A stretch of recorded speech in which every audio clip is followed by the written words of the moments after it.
நான் அவங்ககிட்ட சில கேள்விகளை முன்வைக்கலான்னு இருக்கேன். பெரியாருக்கு பெரியார்னு பட்டம் சுட்டினது யார் தெரியுமா? மொழிப்போர் இந்து திணிப்புல பெண்களுக்கு பங்கு இருக்கா? முதல்ல மகளிர் மாநாடு நடந்ததெல்லாம் அதுல பெரியாருக்கு பட்டம் சுட்டுதான் சொல்லுவாங்க. அந்த மகளிர் மாநாட்டை நடத்தினது யார் தெரியுமா? இந்த கேள்விகளை முன்னாடி முன்வைக்கிறேன். அந்த கேள்விகளுக்கு பதில் தேடி தான் நாம அங்க வந்திருக்கோம். தேசிய கல்விக் கொள்கை ஏத்துக்கிற வரைக்கும் தமிழ்நாட்டுக்கு நீதி தர மாட்டோம். இதை சொன்னது ஒன்றிய கல்வித்துறை அமைச்சர் தர்மேந்திர பிரதான். இந்த ஒரு விஷயம் தான் தமிழ்நாடு முழுக்க இன்னைக்கு பெரும் விவாதத்துக்குள்ளாகி இருக்கு. அனைத்து கட்சி தலைவர்களும் தங்களுடைய வலுவான கண்டனங்களை இந்த ஒரு விஷயத்துக்காக தெரிவிச்சுட்டு வராங்க. கூடுதலா பள்ளிக்கல்வித்துறை அமைச்சர் அன்பில் மகேஷ் சொன்ன விஷயம் இன்னைக்கு பெரும் விவாதத்துக்குள்ளாயிருக்கு. அதாவது மீண்டும் ஒரு மொழிப்போரை சந்திக்க நேரிடும் அப்படின்னு சொன்னாரு. என்ன மொழிப்போர்? யாரால் நிகழ்த்தப்பட்டது? மொழிப்போர்னா என்ன?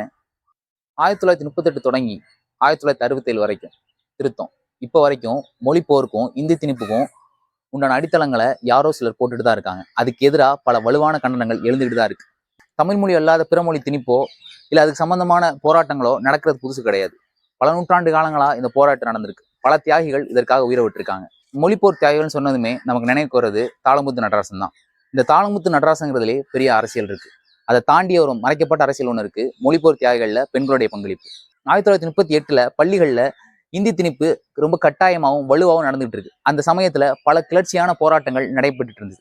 அதுல ஒரு பகுதியா 1938 தியாகராய நகர் மாதர் முன்னேற்ற கழகம்னு ஒரு பெண்மணி அந்த அமைப்பை தொடங்குறாங்க.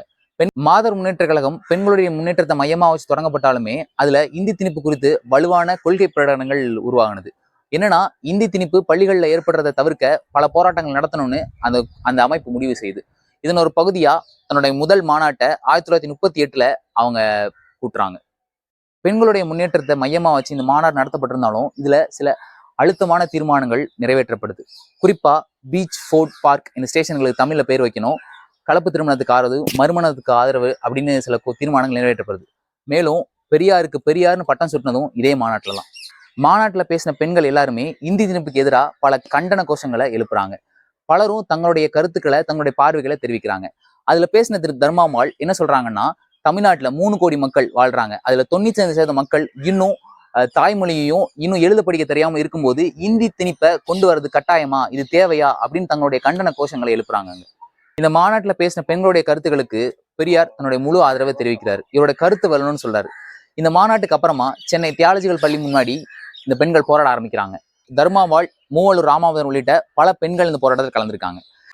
இந்த போராட்டத்தில் கலந்து கொண்ட 73 பெண்கள், 32 குழந்தைகள், 1102 ஆண்களையும் மொத்தமா காவல்துறை கைது செய்து இவங்களை நீதிமன்ற கூண்டில் ஏற்றும் போது கூட தங்களுடைய இந்தி திணிப்புக்கு எதிரான கண்டனங்களையும் உரைகளையும் நீதிமன்றத்திலே நின்று போராடுறாங்க. மன்னிப்பு கடிதம் எழுதி கொடுத்தா இவங்களை விடுவிக்கதா சொன்ன போதிலும் கூட தங்களுடைய இந்தி திணிப்புக்கு எதிரான நிலைப்பாட்டில இருந்து அவங்க மாறவே இல்லை. தர்மாம்பாள் உள்ளிட்ட பல பெண்களுமே தங்களுக்கு அளிக்கப்பட்ட சிறை தண்டனையை முழுமையா ஏத்துக்கிறாங்க. காலப்போக்கில் அவங்களுடைய போராட்டமும் அவங்க செஞ்ச விஷயங்களும் காணாம போகுது. அன்னைக்கு எழுதப்பட்ட புத்தகங்கள் மூலமாகவும் அன்னைக்கு கிடைச்ச சில குறிப்புகள் மூலமாகவும் தான் தர்மாம்பாள் செய்த காரியங்களும் அவங்க ஈடுபட்ட போராட்டங்களும் நமக்கு தெரிய வருது. இப்ப நின்றுட்டு இருக்க பகுதி ராயபுரம் மூலக்கோத்தலம் இருக்கிற சுடுகாட்டுல. மொழிப்போருக்காக உயிர் நீத்த பல தியாகிகளுடைய சமாதிகளும் இதே சுடுகாட்டுல இருக்கு. இதுல தர்மாம்பாள் அவர்களுடைய நினைவிடம் இருக்கு. இந்த நினைவிடத்துல கூட டாக்டர் தர்மாம்பாள் நினைவு நடுக்கள் அப்படிங்கிற அந்த பேர் மூலமா தான் நாம அவங்க நினைவிடத்தை கண்டுபிடிக்க முடியுது. இன்றிப்புகளும் இல்லைன்னா தர்மாம்பாள் அவருடைய வாழ்ந்த எந்த விஷயங்களும் நமக்கு கிடைக்காமலே போயிருக்கும். எந்த வரலாற்றையும் சொல்லாமலே இருக்கும்போது அது காணாம தானே போகும்.